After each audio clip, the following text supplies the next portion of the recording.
Assalamualaikum warahmatullahi wabarakatuh. Perkenalkan, kami dari kelompok 13 yang beranggotakan Indri Febrianti, Surya Effendi, dan Rian Rifandi. Pembahasan kali ini adalah tentang pemilu langsung perspektif hukum Islam. Pertama yang akan kita bahas adalah Islam dan masalah kenegaraan. Menurut konsep Ibnu Taimiyah, bahwasannya kebutuhan manusia akan negara didasarkan pada akal dan hadis. Argumen rasionalnya terletak pada kebutuhan universal semua manusia untuk bergabung, bekerja sama, dan menikmati berbagai manfaat kepemimpinan tanpa peduli apakah mereka menganut suatu agama atau tidak. Kemudian Ibnu Taimiyah juga berpendapat bahwasannya praktek pengukuhan sebuah pemerintahan harus dianggap sebagai tugas agama yang harus dipatuhi oleh setiap muslim. Berbagai tugas keagamaan penting yang ditentukan dalam Al-Quran dan Sunnah, seperti halnya mengumpulkan zakat, menghukum tindakan kriminal, distribusi manfaat kepada yang berhak menerimanya, dan organisasi jihad yang tidak dapat terlaksana dengan sempurna tanpa adanya intervensi penguasa politik yang resmi. Kemudian, pembahasan mengenai model-model pemilihan khalifah atau pemimpin. Dikarenakan tidak adanya pernyataan resmi dari Nabi Muhammad SAW tentang siapa pengganti beliau dalam fungsi kepala pemerintahan, telah memunculkan praktek-praktek pengangkatan khalifah, terutama dapat dilihat pada pengangkatan para khulafaur rasyidin yang berbeda-beda. Ayat-ayat Al-Quran juga tidak memberikan petunjuk secara eksplisit tentang bentuk negara Islam dan sekaligus memberi gambaran model suksesinya. Maka, model-model suksesi para khalifah tersebut dapat dikemukakan sebagai berikut.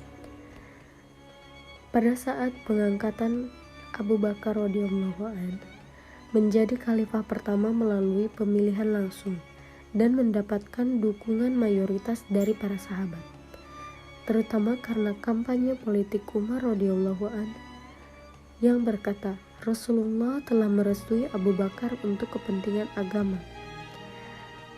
Adakah kita tidak merelakan dia untuk kepentingan dunia?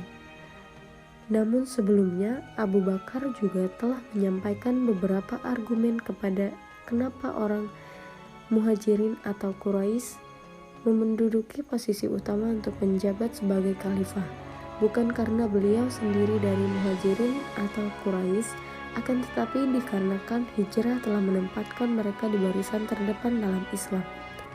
Di samping itu alasannya lebih mengutamakan Muhajirin adalah karena orang-orang Ansor telah berambisi mendapatkannya, sedangkan Nabi Muhammad SAW telah melarang memberikan jabatan kepada orang yang meminta atau amat mengharapkannya.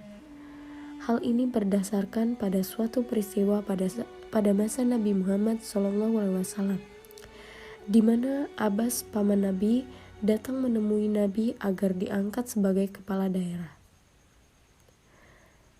Kemudian Umar bin Khattab diangkat menjadi khalifah kedua melalui wasiat politik Abu Bakar. Ketika Abu Bakar sakit di ambang kewafatannya, dia telah menunjuk Umar sebagai penggantinya. Penunjukan tersebut telah dipertimbangkan matang-matang dan didahului musyawarah dengan para sahabat senior. Kemudian Utsman bin Affan diangkat menjadi khalifah ketiga melalui pemilihan dalam sidang tim formatur. Sebelum wafat, Umar telah membentuk formatur yang diberi wewenang untuk menentukan pengganti beliau. Tim formatur tersebut berjumlah 7 orang atau ganjil, supaya tidak terjadi deadlock jika terjadi voting. Kemudian Ali bin Abi Thalib dibaiat menjadi khalifah keempat oleh para demonstran yang menuntut segera pengadilan terhadap pembunuh Utsman. Banyak sahabat dari senior yang tidak turut membaiat dan sebagian yang lain tidak mengakuinya, sehingga pengangkatannya kurang legitimasi. Karena itu, banyak kekuasaan oposisi yang lahir dan hampir sepanjang pemerintahan Khalifah keempat ini tidaklah stabil.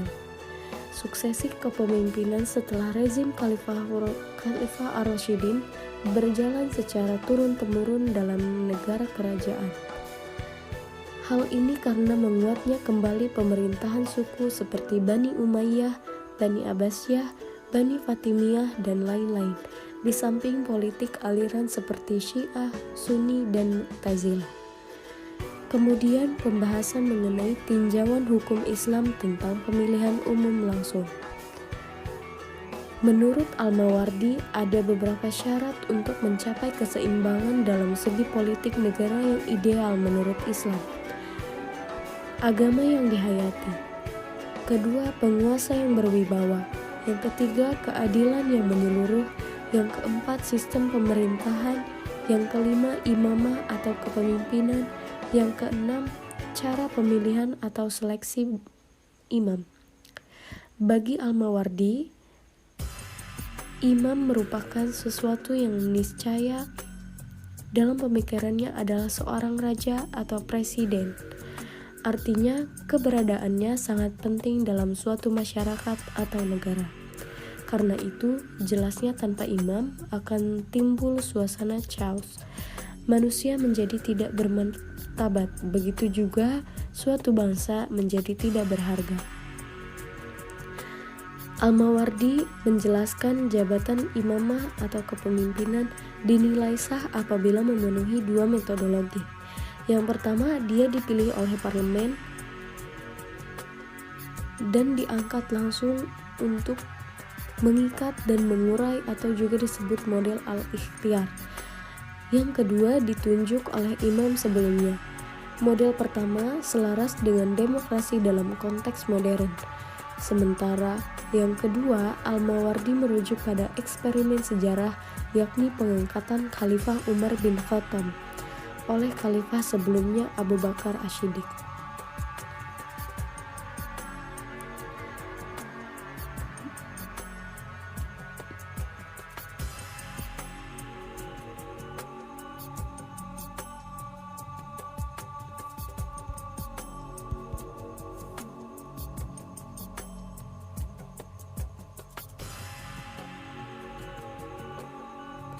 Adapun dalam konteks memilih penguasa dalam sistem politik Islam, aktivis memilih dan mengangkat penguasa untuk melaksanakan hukum-hukum Islam bukan hanya boleh bahkan wajib hukumnya.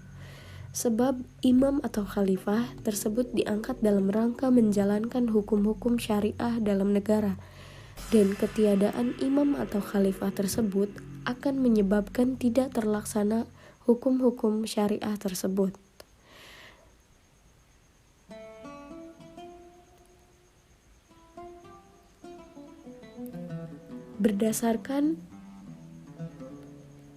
Berdasarkan uraian di atas, maka dapat dikatakan bahwa Islam tidak mengenal bentuk negara yang baku, yang harus monarki ataupun berbentuk republik. Hal ini memang sengaja dibuat agar ajaran Islam tetap luas dan bisa diterapkan di sepanjang zaman.